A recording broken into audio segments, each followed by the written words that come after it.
अवधूता तारामयी माँ के श्री चरणों में अनंत कोटि प्रणाम कर मैं उनकी जीवन यात्रा शुरू करता हूँ। अवधूता तारामयी माँ के प्रारंभिक जीवन के बारे में बहुत कम प्रामाणिक विवरण उपलब्ध है। संत परंपरा में उनकी छवि एक दिव्य योगिनी की है, जिनका जन्म मानव रूप में होकर भी बाल्यकाल से ही आध्यात्मिक झुकाव था। माना जाता है कि वे सांसारिक बंधनों से बचपन में ही विरक्त होने लगी थी और सत्य की तलाश में निकल पड़ी। उनका एक परिवार था जिसमें उनकी एक सगी बहन थी, जिन्हें बाद में आशामयी के नाम से जाना गया। आगे चलकर दोनों बहनों ने एक ही गुरु से दीक्षा लेकर संन्यास मार्ग अपनाया। तारामयी मां का नाम भी उनके आध्यात्मिक स्वरूप को दर्शाता है। भक्तजन उन्हें देवी तारा यानी 10 महाविद्याओं में से एक का अवतार या अंश मानते हैं, क्योंकि उनके व्यक्तित्व में करुणा और ज्ञान का दुर्लभ समन्वय दिखता था। तारामयी मां को अपने जीवन में परम गुरु मिले सिद्ध अवधूत भगवान नित्यानंद, जो 20वीं सदी के महान संत थे। भगवान नित्यानंद ने उन्हें अपनी शिष्या के रूप में अपनाया। उपलब्ध विवरणों के अनुसार मां तारामयी नित्यानंद बाबा की प्रत्यक्ष शिष्या थी। गुरुदेव नित्यानंद जी के सानिध्य में उन्होंने गहन तंत्र साधनाएं की और अवधूत अवस्था को प्राप्त किया। परंपरा में यह भी वर्णित है कि स्वयं नित्यानंद भगवान ने एक पवित्र भिक्षा पात्र तारामयी मां को आशीर्वाद स्वरूप प्रदान किया था। यह कोई साधारण भिक्षा पात्र नहीं था, बल्कि पीढ़ियों से महान अवधूतों द्वारा संजोया गया पावन प्रतीक था, जिसे महाअवतार बाबा जी जैसे सिद्धों ने भी धारित किया था। इस प्रकार भगवान नित्यानंद से दिव्य ज्ञान के साथ साथ तारामयी मां को एक आध्यात्मिक विरासत भी प्राप्त हुई, जिसने आगे चलकर उनकी साधना यात्रा को दिशा दी। गुरु से मिली शिक्षा ने तारामयी मां के जीवन को रूपांतरित कर दिया। भगवान नित्यानंद सरलता, ध्यान और निष्काम सेवा पर जोर देते थे। तारामयी मां ने अपने गुरु के इन सिद्धांतों को आत्मसात कर लिया। कहते हैं कि गुरुदेव ने ही उन्हें तारामयी नाम प्रदान किया, जिसका अर्थ है देवी तारा से संपृक्त या पूरित महिला। यह नाम भविष्य में उनकी भूमिका के अनुरूप सिद्ध हुआ। युवा अवस्था में ही तारामयी मां ने सांसारिक जीवन छोड़कर संन्यास धारण किया और अपने गुरुदेव की छाया में साधना करते हुए उच्च आध्यात्मिक अवस्थाएं प्राप्त की। गुरुदेव के मार्गदर्शन में कुछ समय बिताने के बाद तारामयी मां ने कठोर तपस्याओं का मार्ग अपनाया। पारंपरिक कथाओं के अनुसार भगवान नित्यानंद के महासमाधि लेने के बाद तारामयी मां ने दक्षिण भारत के प्रसिद्ध शक्तिपीठ कोल्लूर को अपना कर्म स्थल चुना। कोल्लूर के घने जंगल और पवित्र मूकांबिका देवी मंदिर के आसपास का क्षेत्र उनकी तपस्थली बना। यहीं पर उनकी जीवन यात्रा की एक निर्णायक घटना घटी। उन्हें अपने शिष्य का साक्षात दर्शन हुआ। स्वामी नादानंद, मूल नाम नंदन, केरल के एक ब्राह्मण परिवार से गुरुओं की तलाश में भटकते हुए कोल्लूर आ पहुंचे थे। उन्होंने मूकांबिका मंदिर में 21 दिन की साधना पूर्ण की तो देवी के दर्शन में उन्हें आदेश मिला कि जिस गुरु की तलाश में हो वह आश्रम के बरामदे में तुम्हारी प्रतीक्षा कर रहा है। जब नादानंद जी वहां पहुंचे तो उन्होंने आश्रम की विधि में एक वृद्ध भिखारिन जैसी दिखने वाली महिला को बैठा पाया। प्रारंभ में उनके मन में संदेह उठा, क्या यह भिखारिन मेरी गुरु हो सकती है? तारामयी मां ने उनके मन का यह विचार भांप लिया और जोर से डांटा, एक ब्राह्मण भिखारिन को नमस्कार कैसे कर सकता है? दूर हो जा, अपना रास्ता लो। इस कठोर वचन के पीछे छिपी शिक्षा को नादानंद जी तुरंत समझ गए और उन्होंने विनम्रतापूर्वक उस दिव्य स्वरूप को प्रणाम किया। उसी क्षण मां तारामयी ने अपनी दाहिनी पैर की एक तेज चोट उनके सीने पर मारी और एक गूढ़ बीज मंत्र का उच्चारण किया। यह शक्तिपात दीक्षा थी, जिसने नादानंद जी को घंटों समाधि अवस्था में पहुंचा दिया। दीक्षा के बाद शिष्य को एहसास हुआ कि वर्षों से जिन गुरु की खोज थी वह मिल गए। यही उनकी गुरु थी। इस घटना के बाद तारामयी मां ने अपने शिष्य को कुछ वर्षों तक अपने सानिध्य में रखा। कोलूर के जंगल में एक विशाल वृक्ष के नीचे रहते हुए उन्होंने नादानंद जी को जीवन और साधना की अनूठी शिक्षाएं दी। लगभग 2 वर्ष तक सेवा और प्रशिक्षण के बाद मां ने संकेत दिया कि अब उनके शिष्य को उच्च तपस्या हेतु हिमालय जाना होगा। उन्होंने स्वामी नादानंद जी को कठोर निर्देश दिए, जाओ हिमालय की यात्राएं करो, निरंतर तपस्या करो, ध्यान रहे, कभी किसी के सामने हाथ मत फैलाना, भिक्षा मांगने की आवश्यकता नहीं, जो नियति देगी स्वीकार करना, जो न मिले तो उपवास करना, धन या संपत्ति का त्याग कर दो, तुम्हें जो भी चाहिए परंपरा प्रकृति के माध्यम से तुम तक पहुंचा देगी। तुम पूर्णतः परमात्मा की इच्छा पर स्वयं को छोड़ दो और याद रखना, मैं सदा तुम्हारे साथ रहूंगी। यह आदेश देते हुए मां तारामयी ने अपना वही पवित्र भिक्षा पात्र शिष्य को प्रदान किया जो उन्हें अपने गुरु से प्राप्त हुआ था। इस प्रकार एक गुरु ने अपनी संपूर्ण विरासत शिष्य को सौंप दी। नादानंद जी ने गुरु माता के चरणों में प्रणाम करके संकल्प लिया कि वे आजीवन उनके बताए मार्ग पर चलकर लोक कल्याण करेंगे। तारामयी मां द्वारा दिए गए इस आदेश के बाद स्वामी नादानंद जी हिमालय की ओर प्रस्थान कर गए। मां ने उन्हें औपचारिक संन्यास की दीक्षा की भी व्यवस्था करवाई। सौपर्णिका नदी के किनारे एक सन्यासी से विधिवत संन्यास संस्कार कराकर उन्हें नया नाम स्वामी नादानंद तीर्थ प्रदान कराया। तदोपरांत नादानंद जी केवल गिरुए वस्त्र, जलपात्र और गुरु कृपा से मिले भिक्षा पात्र के साथ उत्तर की यात्रा पर निकल पड़े। अगले लगभग 40 वर्ष उन्होंने अलग अलग तीर्थों, गुफाओं और पर्वत क्षेत्रों में घोर तपस्या में बिताए। यह तारामयी मां की प्रेरणा और आशीर्वाद का प्रताप था कि एक साधारण युवक इस तरह सन्यासी बनकर हिमालय में आधी सदी तक भ्रमणशील योगी का जीवन बिता सका। इन दशकों में उन्होंने अनेक सिद्ध महापुरुषों के दर्शन पाए और स्वयं उच्च सिद्धियां अर्जित की। उनकी कठिन साधनाओं का शिखर तब आया जब दिव्य विधान से उन्हें तिब्बत स्थित रहस्यमय सिद्ध लोक जाने का अवसर मिला। ज्ञानगंज तारामयी मां के गुरु परंपरा से गहराई से जुड़ा रहस्यमय स्थान है। यह तिब्बत के दुर्गम पहाड़ियों में छिपा सिद्धों का लोक माना जाता है, जहां अदृश्य अवस्था में महान योगी विश्व कल्याण के कार्य संचालन करते हैं। मां तारामयी मां के गुरु भगवान नित्यानंद स्वयं कुछ सिद्धों की परंपरा से संबंध रखते थे। तारामयी मां को अपने गुरु से इसी दिव्य परंपरा का ज्ञान और आशीर्वाद मिला था। उन्हें जो पवित्र भिक्षा पात्र प्राप्त हुआ था वह वस्तुतः ज्ञानगंज से संबंध 7 पीढ़ियों के अवधूतों द्वारा संजोया गया था। कहा जाता है कि सदियों पूर्व स्वयं महागुरु महातपाजी ने इस पात्र को धारण किया था, जो फिर अन्य सिद्ध महापुरुषों से होता हुआ भगवान नित्यानंद तक पहुंचा और वहां से तारामयी मां को प्राप्त हुआ।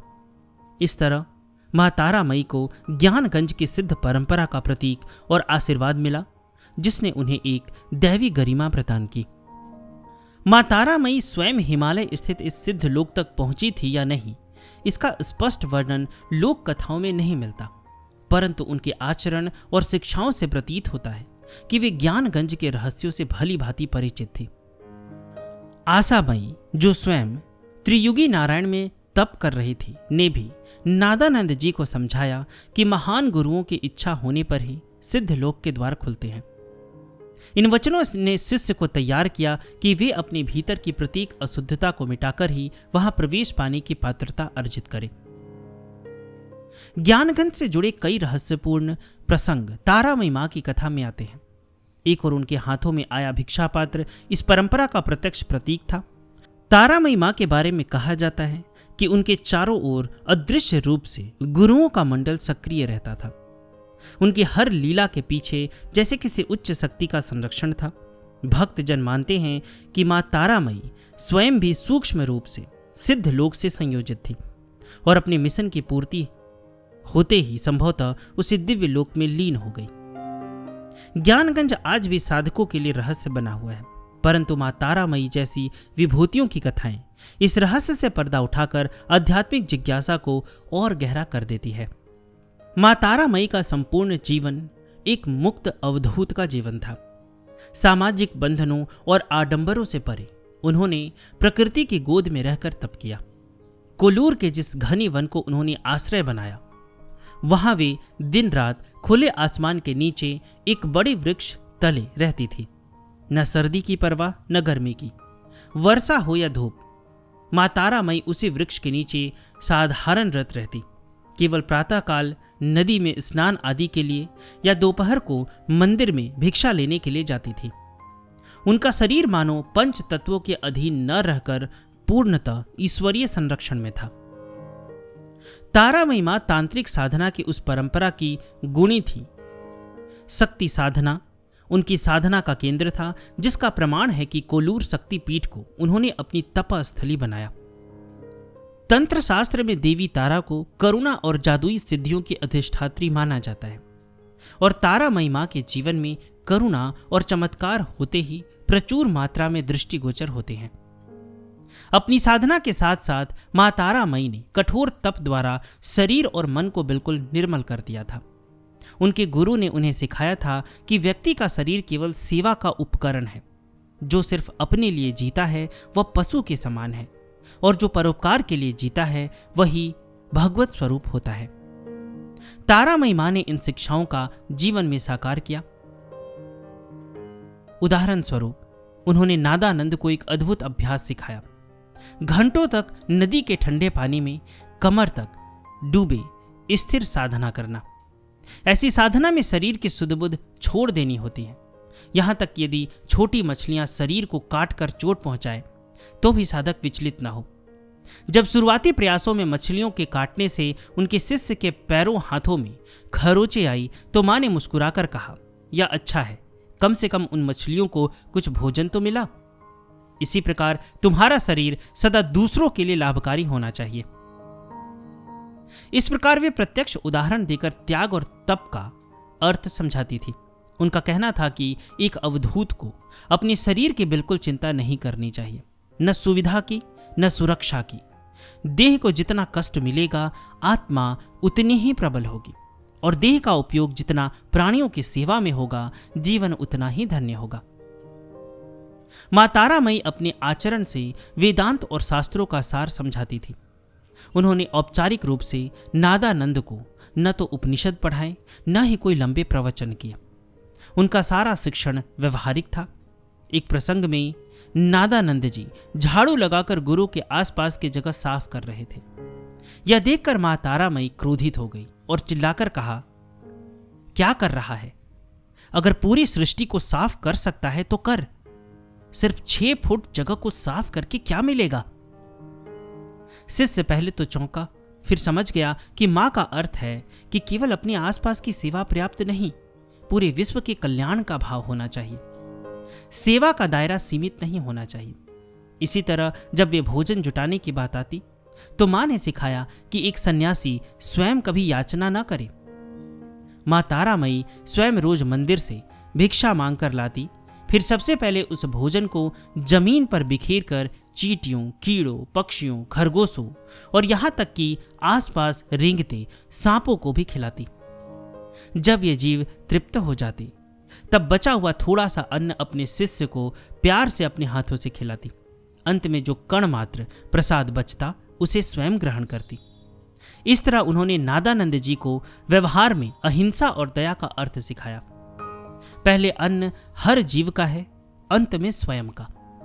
गुरु शिष्य के इस प्रेमपूर्ण सह अस्तित्व में कई बार ऐसा हुआ कि अगर कोई जंगली जानवर जैसे हाथी या बाघ आसपास प्रकट हो जाता तो मां स्नेह से सीटी बजाती और वे जीव शांत होकर उनके पास आ जाते, मानो उनके वात्सल्य के वश में हो। यह दृश्य नादानंद जी के लिए चमत्कारी था। एक सन्यासिनी जो जंगल में पशु पक्षियों को ऐसे बुला लेती मानो अपना परिवार हो। अवधूत तारामयी मां की जीवन शैली बिल्कुल सरल पर अत्यंत रहस्यमय थी।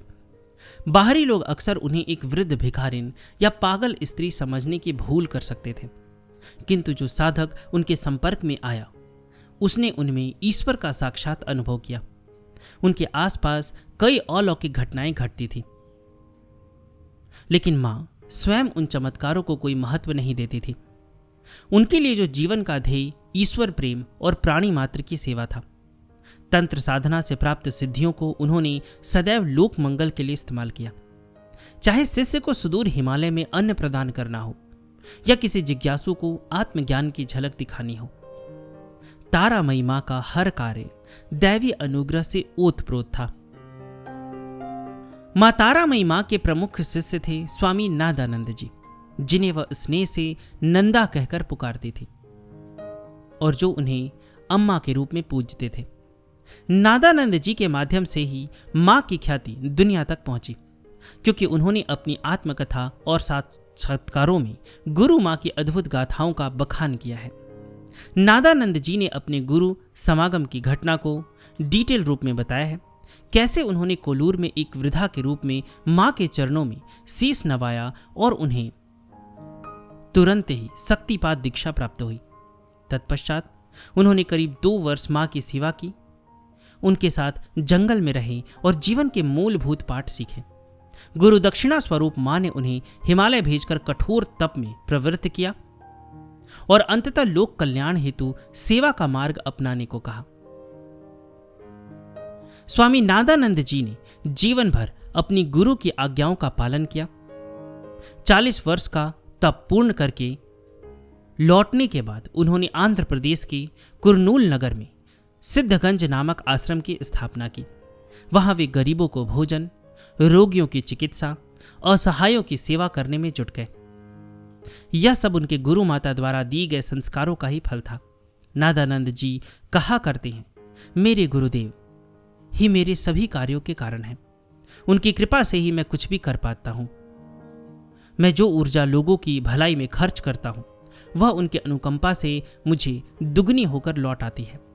अपने अंतिम दिनों तक स्वामी नादानंद जी मां तारामयी मां के गुणगान गाते रहे और उनके बताए मार्ग त्याग, सेवा पर चलते रहे।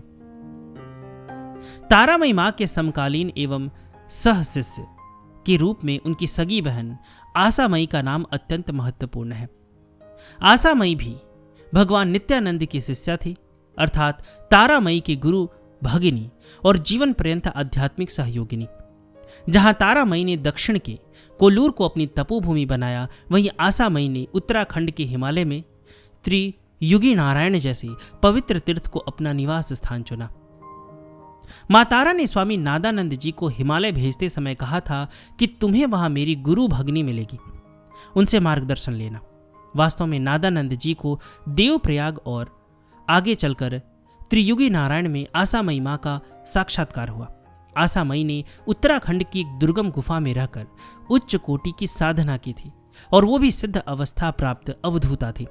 उन्होंने हिमालय में नादानंद जी की कई बार सहायता की और ज्ञानगंज संबंधी रहस्य समझाए।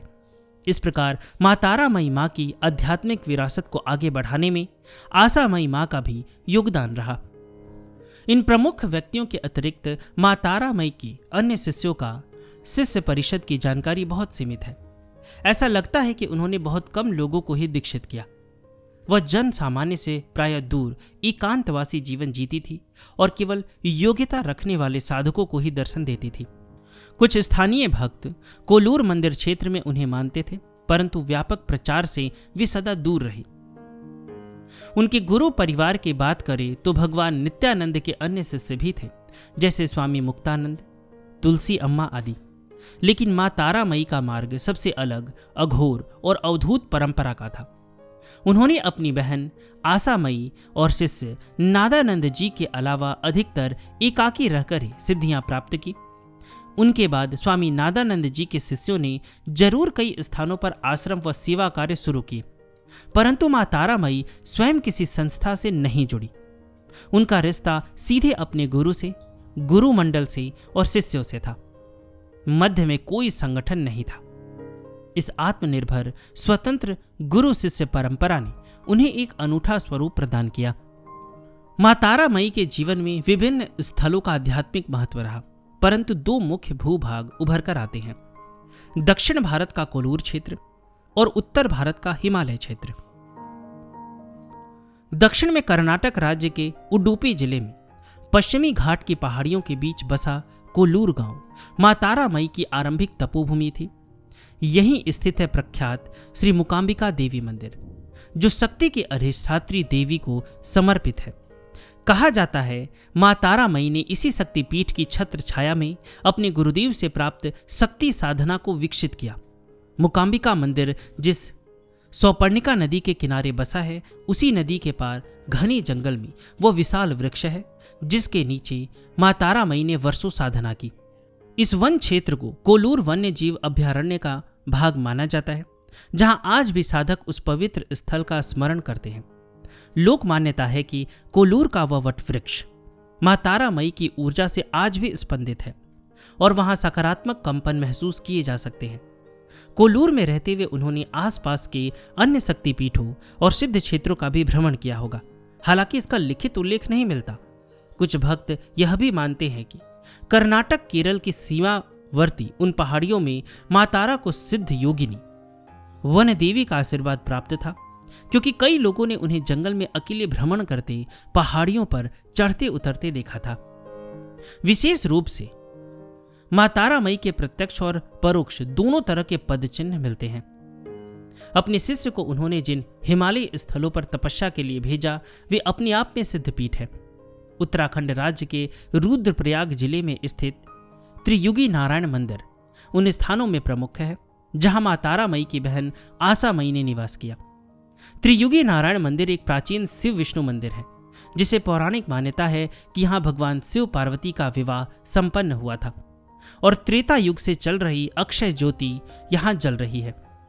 आसा मई ने त्रियुगी नारायण गांव की एक गुफा में वर्षों तक तप किया और वहीं से आने वाले साधकों का मार्गदर्शन किया। उन्होंने नादानंद जी को भी देवप्रयाग में मिलने के बाद त्रियुगी नारायण बुलाया और महत्वपूर्ण दिशा निर्देश दिए। यह वह स्थान है जहां मां तारा मई का आध्यात्मिक परिवार उत्तर में स्थापित था। स्वामी नादानंद जी की हिमालय यात्रा के कारण कई अन्य स्थान भी मां तारा मई की कथा से जुड़ गए। उत्तराखंड में हरिद्वार, ऋषिकेश, व्यासी घाट, देवप्रयाग, उत्तरकाशी, गंगोत्री आदि तीर्थों में नादानंद जी ने लंबा समय तप में बिताया और हर कठिन मोड़ पर गुरु माता तारा मई ने प्रत्यक्ष या अप्रत्यक्ष रूप से उनकी सहायता की। उदाहरण स्वरूप देवप्रयाग, जहां अलकनंदा और भगीरथी नदियों का संगम होकर गंगा का प्रवाह शुरू होता है, में नादानंद जी ठंड में खुले आसमान तले साधना कर रहे थे। अचानक एक दिन उन्होंने देखा कि एक वृद्ध संत सफेद वस्त्र पहने नदी के जल पर पैदल चलते हुए उनकी ओर आ रहे हैं। वह संत पास आकर बोले, कुछ दिन पूर्व कोलूर में तुम्हारी गुरु तारा मई से भेंट हुई थी। उन्होंने तुम्हारे लिए यह प्रसाद भेजा है। यह कहकर उन्होंने तेज पत्र यानी लकड़ी के पत्तल में बंधा हुआ मीठा खीर नादानंद जी को दिया। शिष्य की आंखें श्रद्धा से भर आई। हजारों मील दूर बैठी गुरु माता ने उनके भोजन का प्रबंध इस अलौकिक तरीके से किया। इसी प्रकार उत्तरकाशी में भयानक सर्दी के बीच जब नादानंद जी उपवास सहित पुरस्चरण कर रहे थे, तो मां तारा मई खुद प्रकट होकर उनके लिए घी में भुने हुए काले चने लेकर आई। उन्होंने स्नेहपूर्वक डांटते हुए कहा, अपने आप को यूं भूखा मत रखो, और वे चने खिलाकर अंतर्धान हो गई। कुछ समय बाद एक दूसरी घटना में जब उनका पुरस्चरण पूरा हुआ, मां फिर प्रकट हुई। इस बार वे अपने साथ केले के पत्तों में लिपटा हुआ गरम गरम चावल और सांभर लाई थी। ध्यान रहे, हिमालय में केले के पत्ते मिलना असंभव था, अतः यह स्पष्ट था कि वे विशेष रूप से कहीं से लेकर आई थी। मां ने अपने हाथों से पुत्रवत शिष्य को भोजन कराया और प्यार से फटकारते हुए कहा कि आगे से खुद को इतना मत तड़पाओ। उत्तरकाशी में वह आखिरी अवसर था जब स्वामी नादानंद जी को अपनी गुरु माता का साक्षात दर्शन हुआ। इसके बाद मां ने किसी अन्य रूप में उनकी सहायता की। प्रत्यक्ष देह में वे फिर दिखाई नहीं दी। इन घटनाओं से स्पष्ट है कि मां तारा मई भौतिक दूरी और सीमाओं से बंधे नहीं थी। उन्होंने अपने शरीर को सूक्ष्म रूप में परिवर्तित कर किसी भी स्थान पर प्रकट होने की सिद्धि प्राप्त कर ली थी। हिमालय के कठिन प्रदेशों में भी उनकी उपस्थिति महसूस की गई, कुछ लोग बताते हैं कि नादानंद जी की कैलाश मानसरोवर यात्रा के दौरान भी उन्हें अनुभव हुआ कि उनकी गुरु माँ किसी न किसी रूप में साथ थी। हालांकि इस विषय में विस्तार से वर्णन उपलब्ध नहीं है। इन उदाहरणों के अलावा भी संभव है कि तारामयी माँ ने जीवन में विभिन्न स्थानों की यात्राएं की हो। अपने गुरु नित्यानंद के साथ उन्होंने महाराष्ट्र के गणेशपुरी और केरल के कन्हागढ़, जहां भगवान नित्यानंद का आश्रम था, में भी साधना की होगी। हालांकि इसके ठोस साक्ष्य नहीं है, किंतु संत साहित्य में संकेत मिलते हैं कि वह अपने गुरु के साथ अनेक तीर्थों पर गई थी। फिर भी कोलूर और त्रियुगी नारायण, ये दो स्थान तारामयी माँ के जीवन से सबसे गहरे जुड़े माने जा सकते हैं। एक शक्ति पीठ का घना वन, दूसरा हिमालय का शांत धाम। दोनों स्थलों ने उनकी तपस्या को अद्वितीय वातावरण प्रदान किया। आज भी ये स्थान उन श्रद्धालुओं को आकर्षित करते हैं जो माँ तारामयी के पद चिन्हों का अनुसरण करना चाहते हैं। जीवन से जुड़े चमत्कार और रहस्यमय घटनाएं। माँ तारामयी माँ के जीवन में ऐसे अनेकों प्रसंग आते हैं जिन्हें साधारण दृष्टि से चमत्कार ही कहा जाएगा। उनके शिष्यों और भक्तों ने जो घटनाएं दर्ज की हैं, वे याद दिलाती हैं कि माँ के पास दिव्य शक्तियां और कृपा थी, जिसका प्रकटीकरण समय समय पर होता रहता था। कुछ प्रमुख रहस्यमय घटनाएं इस प्रकार है। देवी का मार्गदर्शन। जब स्वामी नादानंद जी कोलूर में साधना कर रहे थे, स्वयं देवी मूकांबिका ने दिव्य दर्शन देकर उन्हें तारामयी माँ के पास भेजा।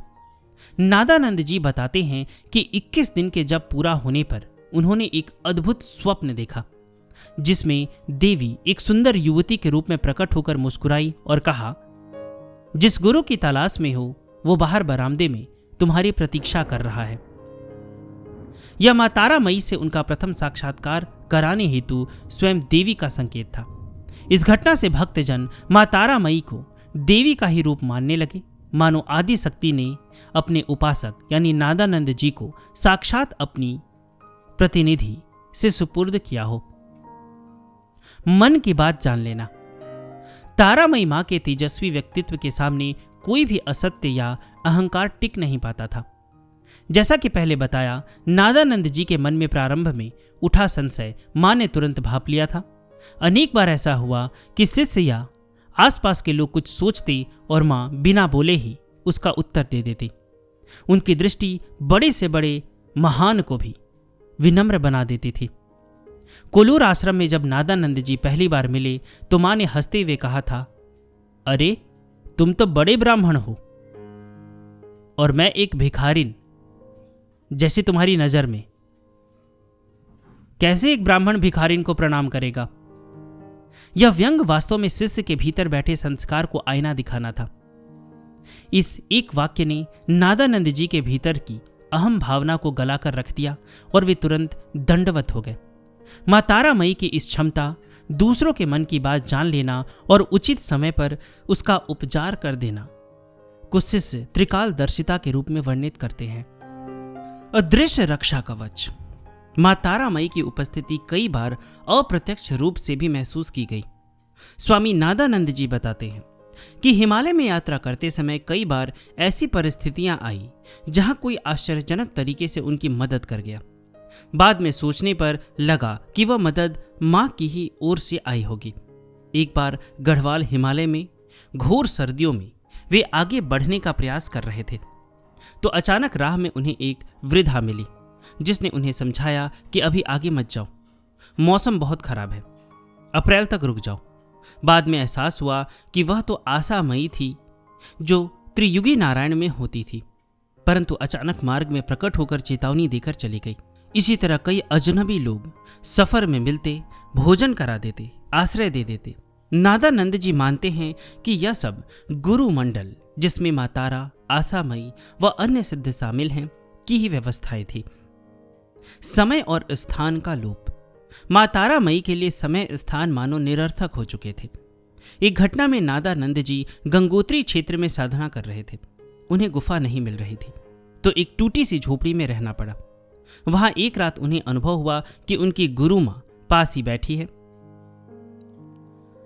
नींद स्वप्न के बीच उन्होंने देखा कि मां उनके बाल संवार रही है और कह रही है, घबरा मत, मैं हूं ना। सुबह उठने पर उन्हें यकीन नहीं हुआ कि यह सच था या सपना, परंतु उनके समीप वास्तविक रूप से फूल और प्रसाद रखा मिला। ऐसी अनुभूतियों ने उन्हें विश्वास दिलाया कि उनके गुरु हर पल उनके साथ है, भले वे दिखाई न दे। ये घटनाएं बताती हैं कि मां तारा मई ने अपनी चेतना को स्थूल शरीर से मुक्त कर लिया था। वे कभी भी कहीं भी अपनी उपस्थिति प्रकट कर सकती थी। प्रबोधक कठोरता और करुणा। मां तारा मई के चमत्कार सिर्फ अलौकिक घटनाओं तक सीमित नहीं थे, बल्कि उनके बोल और दैनिक क्रियाएं भी चमत्कारिक परिवर्तन लाने वाली थी। जब वे क्रोध में डांटती तो शिष्य के अंतर के विकार जलकर खाक हो जाते। जब वे स्नेह से सर पर हाथ फेरती तो एक अज्ञानी व्यक्ति भी ज्ञानमय हो जाता।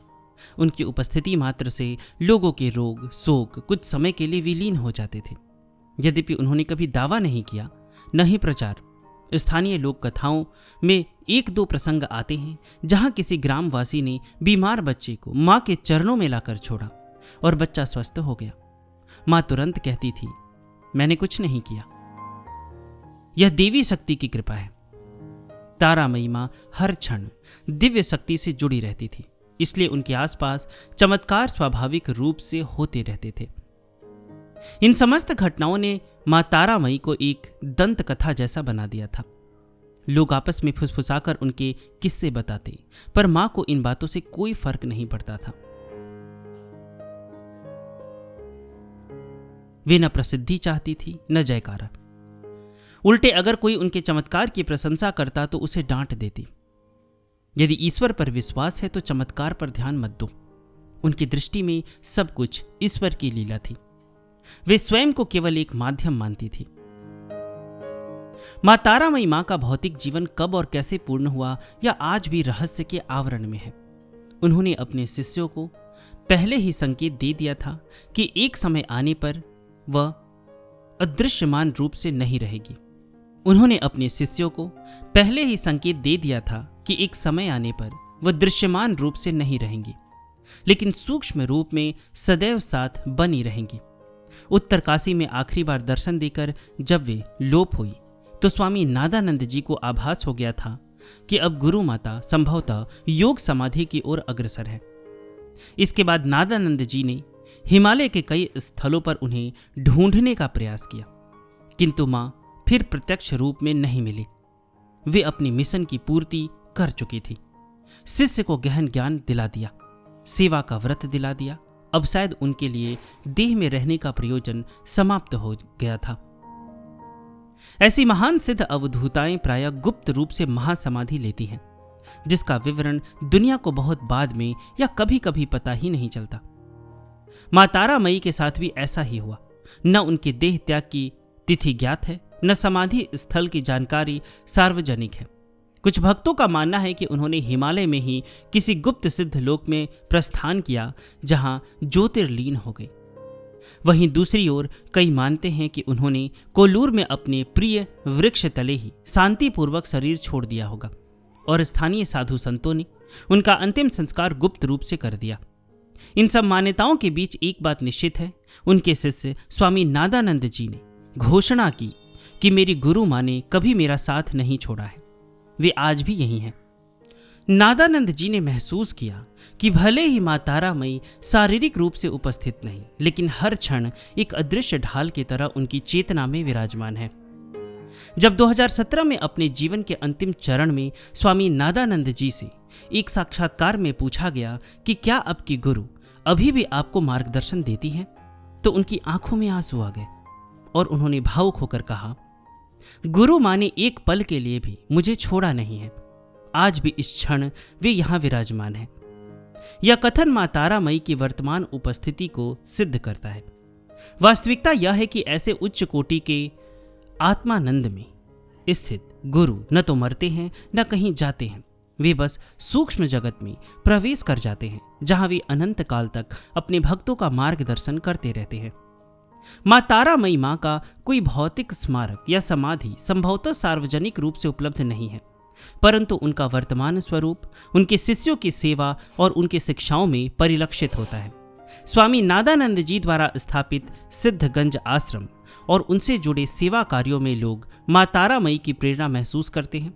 आज भी अनेक साधक ध्यान अथवा स्वप्न में मां तारामयी के दर्शन होने की बात कहते हैं।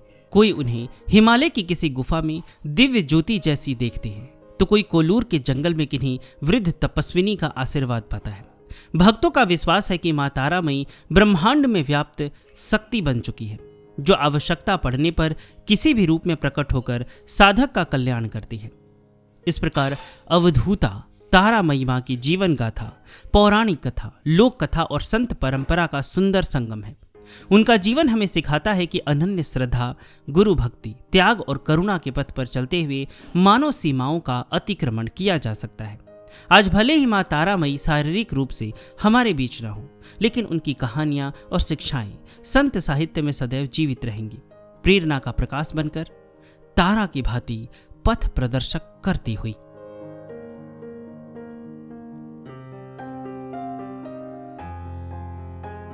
अवधूता तारामयी मां के श्री चरणों में अनंत कोटि प्रणाम कर मैं उनकी जीवनी को यहीं विराम देता हूं।